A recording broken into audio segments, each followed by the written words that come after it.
எல்லாருக்கும் வணக்கங்க.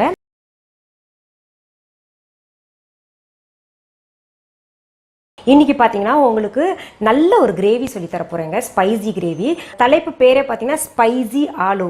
ரொம்ப சுவையா இருக்கும். நம்ம இப்போ அரைப்பதற்கு தேவையான பொருட்கள் என்னென்னு முதல் பார்த்துடலாம். கொப்பரை தேங்காய் 2 டேபிள் ஸ்பூன் துருவி வச்சிருக்கேன். கசகச 1 டேபிள் ஸ்பூன், மிளகு 15, பட்டை ஒரு துண்டு எடுத்து 4-5 பீஸாக உடச்சி வச்சுருக்கேங்க.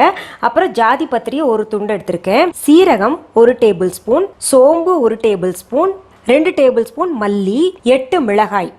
நான் இப்போ இதுக்கு சின்ன உருளைக்கிழங்குல செய்ய போகிறேங்க ஸ்பைசி ஆலுவை. அதை பேபி ஆலுன்னு சொல்லுவாங்க, பேபி பொட்டேட்டோஸ்ன்னு சொல்லுவாங்க. அது தோல் நீக்கி வச்சுருக்கேன். இப்போ அந்த பேபி ஆலூஸ் பொட்டேட்டோஸ் என்ன பண்ணும், நம்ம முதல் அலசிட்டுங்க. இப்போ பாருங்கள், இப்போ பார்த்தீங்கன்னா நமக்கெல்லாம் எக்ஸ்பீரியன்ஸ் இருக்குது, தோல் நீக்கிறது என்ன சொல்லித்தர போகிறீங்களே அப்படின்னு நீங்கள் நினைப்பீங்க.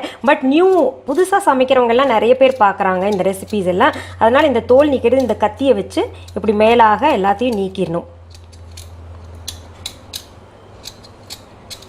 இப்போ கொஞ்சம் கொஞ்சம் அங்கங்கே இருந்தால் கூட பரவாயில்ல, ஏன்னா அப்போ தான் டேஸ்ட்டாக இருக்கும். இது அப்படியே பட்டும் படாமலும் இருக்கணும். இப்படி இதை பார்த்தீங்கன்னா திரும்ப அலசிக்கோங்க. இப்போ நம்ம மொதல் ஸ்டெப் என்னன்னு பார்த்துடலாம். இது செய்யறதுக்கு ஒரு பேன் எடுத்து அடுப்பில் வச்சுக்கலாங்க.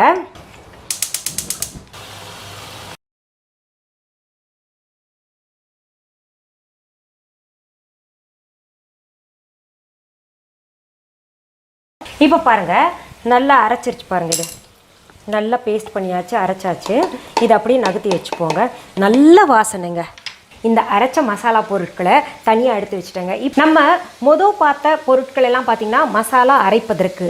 இப்போ பார்த்தீங்கன்னா உங்களுக்கு இன்னும் சில பொருள்கள் சொல்ல போகிறேன். அது எதுக்குன்னா, நம்ம ஸ்பைசி ஆலு செய்யறதுக்கான அடிப்படை கிரேவின்னு ஒன்று இருக்கு இல்லையா, அந்த கிரேவிக்கு என்னென்ன தேவைன்னு பார்த்துடலாமா. 3 தக்காளி எடுத்து நல்லா அரைச்சி வச்சுருக்கேங்க. பூண்டு இஞ்சி பேஸ்ட் நமக்கு தேவைப்படுறது 4 டீஸ்பூன், பிரியாணி இலை 2, சீரகம் 2 டீஸ்பூன், ஒரு பெரிய வெங்காயம் எடுத்து நல்லா பொடி பொடியாக நறுக்கி வச்சுருக்கேங்க. சோம்பு 2 டீஸ்பூன், பெருங்காயத்தூள் 1/4 டீஸ்பூன், கிராம்பு 6, பட்டை ஒரு துண்டு எடுத்து உடச்சி வச்சுருக்கேன். பால் 1/4 கப் எடுத்துக்கோங்க. உப்பு தேவையான அளவு, சும்மா 1 டேபிள் ஸ்பூன் அளவு ஊற்றிக்கலாங்க.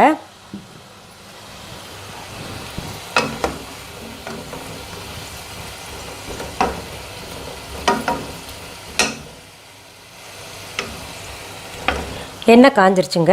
இதில் என்ன பண்ணணும், பட்டை கிராம்பு போட்டுக்கலாம். அப்புறம் இந்த பிரியாணி இலை போட்டுக்கலாங்க, பிச்சு போட்டுக்கலாம். இப்படி சோம்பு சீரகம் எல்லாத்தையும் பொரிய விட்டுடலாங்க. பொரிஞ்சிருச்சு. இப்போ நம்ம என்ன பண்ணுறோங்க, இந்த பெரிய வெங்காயம் பொடி பொடியாக நறுக்கி வச்சுருக்கோம் இல்லையா, அதை போட்டுக்கலாம். அது கொஞ்சம் பாதி வதக்கலாங்க. ஒரு மாதிரி லைட் பிங்கிஷாக மாறும், அது வரைக்கும் வதக்கிட்டு இப்போ நான் இஞ்சி பூண்டு பேஸ்ட் சேர்க்குறேங்க.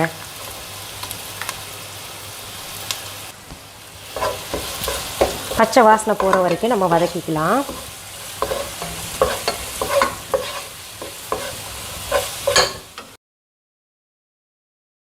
இங்கே பாருங்கள், நல்லா கோல்டன் ப்ரௌன் ஆகிட்டு வருது. எல்லாமே அந்த பக்குவத்தில் வரணும்.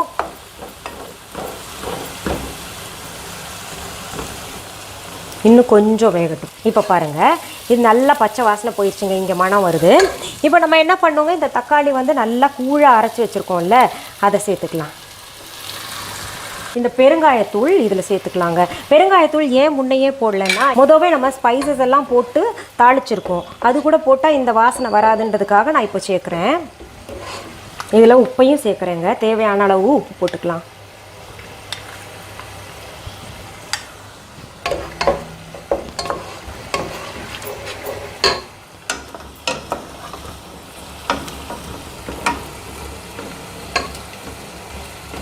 இப்போ பாருங்கள், தக்காளி நல்லா நம்ம போட்ட நிறத்தை விட பச்சை நிறம் போயிட்டு நல்ல நிறமாக மாறி இருக்குது, டார்க் ஆகிருக்கு இல்லைங்களா. இப்போ அடுத்தது நம்ம இதில் என்ன பண்ணணும், நம்ம அரைச்சி வச்ச மசாலா பொருட்கள் எல்லாத்தையும் சேர்க்கணுங்க. அதையும் சேர்த்துட்டு நல்லா பச்சை வாசனை போகிற வரைக்கும் வதக்கணும். பாருங்கள், இப்போ இந்த மசாலா போட்டிருக்கோம்ல அந்த தக்காளி கூழ் கூட, இப்போ என்ன பண்ணும், இது நல்லா கலந்து விட்டுறலாங்க. அது நல்லா எண்ணெய் பிரிகிற வரைக்கும் நம்ம அப்படியே விட்டுறலாம். இது இப்போது மூடி போட்டு மூடி வச்சிடலாங்க. இப்போ என்ன பண்ணலாங்க, நம்ம இந்த கிழங்கு சரியான பதத்தில் வந்திருக்குங்க, கோல்டன் ப்ரௌன் வந்துருச்சு. நான் அடுப்பை அணைச்சிட்டேன். இப்போ என்ன பண்ணலாம், நல்லா அங்கேயே எண்ணெய் இருத்தி, இங்கே பாருங்கள், இப்படி நல்லா எண்ணெய் இருத்தி இந்த ஆயில் அப்சர்பன்ட் பேப்பர் வந்து நம்ம வடிகட்டியில் வச்சுட்டு இப்படி போட்டுடலாங்க.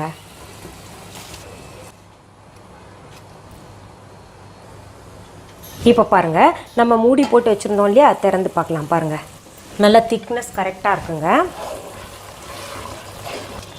இப்போ நம்ம என்ன பண்ணோம்னா, இந்த ஆலு, இந்த பொட்டேட்டோ வந்து ஃப்ரை பண்ணி வச்சுருக்கோம் இல்லையா, இதில் சேர்த்துக்கலாம். அடுத்தது என்ன பண்ணலாம், இந்த பால் வச்சுருக்கோம் இல்லைங்களாங்க, தண்ணி ஊற்றக்கூடாது, நம்ம பால் தான் சேர்த்துக்கணும். இப்போ இந்த கிழங்கு வந்து ஃப்ரை தான் பண்ணியிருக்கோம், வேகணும். அதுக்காக நம்ம இந்த பால் ஊற்றி மறுபடியும் மூடி போட்டு மூடி வச்சிடலாங்க. அந்த பால்லையும் இந்த கிரேவிலையுமே அந்த கிழங்கு நல்லா வேகட்டும். இப்போ நம்ம இந்த லிட் எடுத்து பார்க்கலாங்க, கிரேவி எப்படி இருக்குன்னு.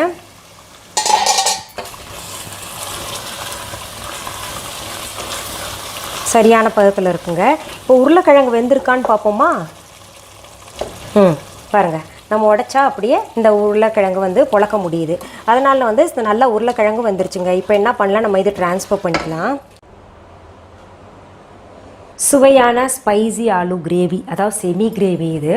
இப்போ உங்களுக்கு பார்த்துட்டீங்க, நீங்களும் செஞ்சு பாருங்கள், என்ஜாய் பண்ணுவீங்க. நான் இப்போ என்ன தெரியுமா பண்ண போகிறேங்க, இந்த கேரட் ரைஸ் கூட இந்த ஸ்பைசி கிரேவி இருக்கு இல்லையா, அது சாப்பிட போகிறேன். எப்படி இருக்குன்னு பார்க்கணும். ரொம்ப பிரமாதங்க, காம்பினேஷன் ரொம்ப நல்லா இருக்குது. இது கூட இதுக்கு இந்த காம்பினேஷன் ரொம்ப பொருத்தமாக இருக்குது. இந்த ஸ்பைசி கிரேவி வந்து இதுக்கு மட்டும்தான் பொருத்தமாக இருக்குன்னா கிடையவே கிடையாதுங்க. ஜீரா ரைஸ், இந்த மாதிரி சட்டிலாக ரொம்ப வந்து மசாலா இல்லாத ரைஸ்க்கெல்லாம் ரொம்ப பொருத்தமாக இருக்கும். இன்னொன்று சப்பாத்தி வெரைட்டிஸ்க்கு வந்து ரொம்ப பொருத்தமாக, பிளேன் சப்பாத்தி, ஃபுல்கா ரொட்டி, அதுக்கெல்லாம் ரொம்ப நல்லாயிருக்கும். நீங்களும் செஞ்சு குழந்தைங்களுக்கும் கொடுங்க. நீங்கள் கேட்ட மாதிரி லஞ்ச் பாக்ஸ் ரெசிபி வந்து உங்களுக்கு ரெடி பண்ணி கொடுத்துட்டேன் இல்லையா. மீண்டும் சந்திக்கலாமா? நன்றி, வணக்கம். அன்பான வாடிக்கையாளர்களே, உங்கள் விஹா ஸ்டோரில் பூஜை பொருட்கள், சிலைகள், ராசிக்கற்கள், வாஸ்து பொருட்கள், விதைகள், பாரம்பரிய அரிசி வகைகள், சிறுதானியங்கள், ஆர்கானிக் பொருட்கள், மூலிகை எண்ணெய், மளிகை பொருட்கள், மரச்செக்கு எண்ணெய், மரப்பொருட்கள், வெள்ளி ஆபரணங்கள், கிஃப்ட் ஆர்டிகல்ஸ், காட்டன் மற்றும் பட்டு புடவைகள், காட்டன் சுடிதார்கள், பட்டு பாவாடை, குழந்தைகளுக்கான விளையாட்டு பொருட்கள், ஹை குவாலிட்டி இமிடேஷன் நகைகள், வீட்டு உபயோக பொருட்கள், ஜூட் பேக்ஸ், ஹேண்ட்மேட் சோப்ஸ், அழகு சாதன பொருட்கள், சிறுதானிய பிஸ்கெட்டுகள், ஹோம் அப்ளையன்சஸ், இன்னும் பற்பல பொருட்கள் விற்பனைக்குள்ளது. விஹா ப்ராடக்ட்களை நீங்கள் வாங்க விரும்பினால் அது எங்களுடைய viha.online வெப்சைட் மற்றும் சென்னை ராஜா அண்ணாமலைபுரத்தில் உள்ள எங்கள் விஹா ஸ்டோரில் மட்டுமே கிடைக்கும் என்பதை தெரிவித்துக் கொள்கிறோம். வேறு எந்த ஆன்லைன் வெப்சைட்களிலும் விஹா ப்ராடக்ட்கள் விற்பனைக்கு கிடையாது என்பதை நீங்கள் கவனத்தில் கொள்ள வேண்டும். எங்கள் விஹா ஸ்டோரின் விலாசத்தை கண்டறிய கூகுள் மேப்ஸில் விஹா ஸ்டோர் என்று டைப் செய்தால் வழியை கண்டறியலாம். www.viha.online வெப்சைட்டிலும் விஹா ஸ்டோரின் அட்ரஸ் உள்ளது.